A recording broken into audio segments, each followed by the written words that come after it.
Entrevista coletiva com o treinador Dado Cavalcante.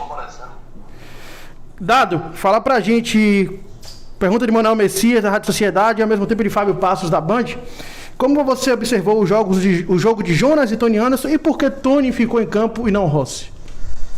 Acho que foi importante a presença dos dois, né? Pela característica física também de ambos. São jogadores de mais força física. O jogo contra o Ceará geralmente nos traz um embate maior em disputas em campo. E o Tony é um jogador que escora, que segura, que gira com facilidade, usando bem o corpo. O Jonas é um volante de mais combate, de mais preenchimento de espaço. E a permanência ela se deu exclusivamente pelo pedido do Rossi. O Rossi pediu para sair. Então, tinha que optar pela saída de um dos dois. Antes seria o Tony, o Rossi pedindo para sair. Fiz a troca inversa. A pergunta de Reginaldo Lima, da Rádio Sociedade News de Feira, e de Marcelo Muniz, do Galácticos Online, perguntando que mesmo com os desfalques, que você destacaria como o mais importante do triunfo de hoje? O quanto é grande esse triunfo para o Bahia? O triunfo importantíssimo, né? Um jogo contra o adversário direto nas pretensões da nossa equipe. Vencermos esse adversário fora de casa é importante. Retomar o trilho dos triunfos, né? Já que fizemos uma partida ruim, perdemos o jogo em casa contra o Inter, então já retomamos também a confiança para fazer um jogo forte em casa. Eu entendo que a oxigenação do grupo foi importante. A presença de 3 jogadores que não jogaram o jogo passado se fez necessário. Então acho que nossa equipe veio um pouquinho mais intensa para o jogo, e o jogo requeria isso por conta das fortes disputas em campo. Jailson Barano, da Rádio Excelsior, lhe pergunta: Dado, o que levou a equipe a mudar drasticamente a postura no segundo tempo, já que havia feito um bom primeiro tempo e na segunda etapa baixou demais as linhas e se colocou em risco? 2 coisas, né? Eu fiz a primeira troca pensando justamente ao contrário, né? Eu tirei o Jonas e pus o Patrick, porque eu entendia a necessidade da gente jogar mais. Nós precisávamos jogar mais. Em condições normais, a gente vencia o jogo por 2-1, o adversário começou a crescer e a gente ficou sem espaço, sem posse de bola. E o Patrick nos deu, em algum momento do jogo, aquela caracterização de construção, né, de iniciação de jogo. Só que eu fui forçado a fazer novas trocas na sequência que mudaram drasticamente a característica dos jogadores em campo, né? Então, tive que tirar o Tassiano e colocar o Lucas, que é uma condição um pouquinho diferente de jogo, né? Um jogador que é de origem marcador, é um jogador de contenção, e eu perdi um jogador de chegada à área. Posteriormente saiu o Gilberto.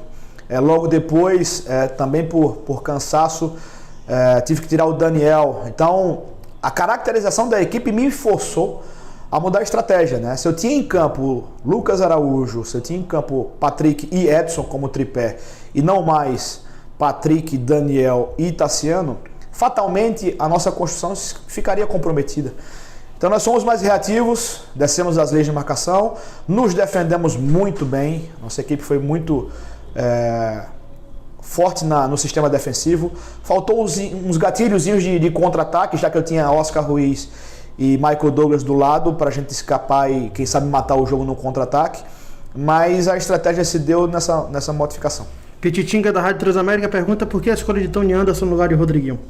Pela caracterização de jogo, para mudar menos o desenho, por ser um jogador que faz as funções parecidas, é um meia de origem, é um jogador que joga mais entre linhas, não é um jogador que joga mais em circulação, não é um atacante de velocidade. Eu entendi que eu mexeria menos possível com a presença do Tony em campo. Del Machado, do Ceará da Bola, pergunta: Dado, apesar das ausências, o time teve uma postura diferente do jogo contra o Inter. Qual a explicação para isso? Talvez exatamente pelas ausências.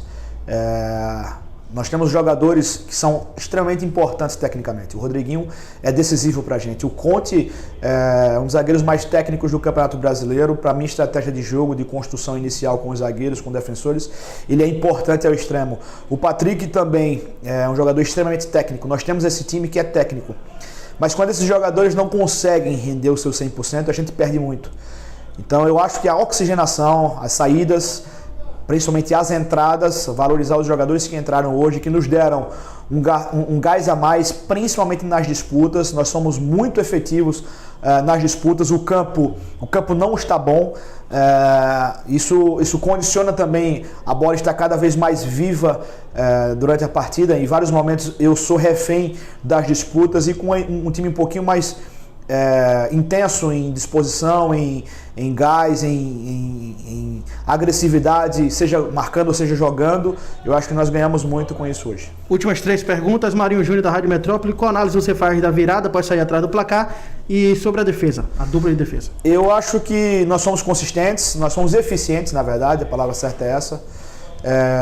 Não fomos tão efetivos quanto em outros jogos, não criamos tanto, mas quando criamos estávamos lá para matar o jogo. Poderíamos ter feito até 2 outros gols que eu entendo que poderíamos ter concluído melhor a jogada. A nossa dupla de zaga fez uma partida segura, consistente.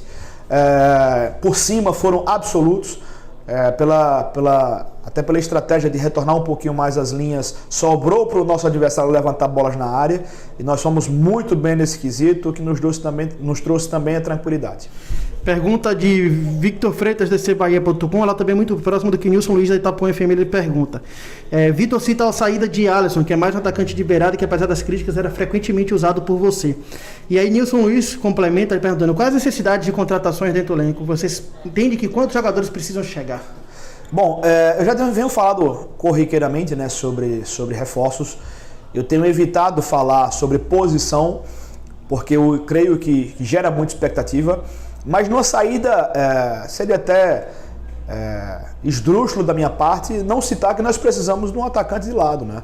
O Alisson, ele vinha contribuindo com a sua voluntariedade, né? Com seus esforços, vinha fazendo algumas partidas boas, e já pretendíamos trazer um atleta dessa posição. A saída dele não vai adiantar, não vai acelerar em nada, e não vai aumentar as nossas necessidades, que já entendíamos que precisávamos de um jogador para essa função.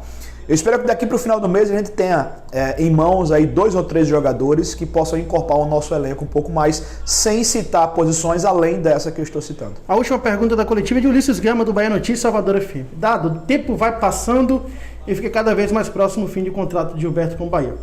Há alguma dúvida que você também é mais um na campanha de permanência do atacante?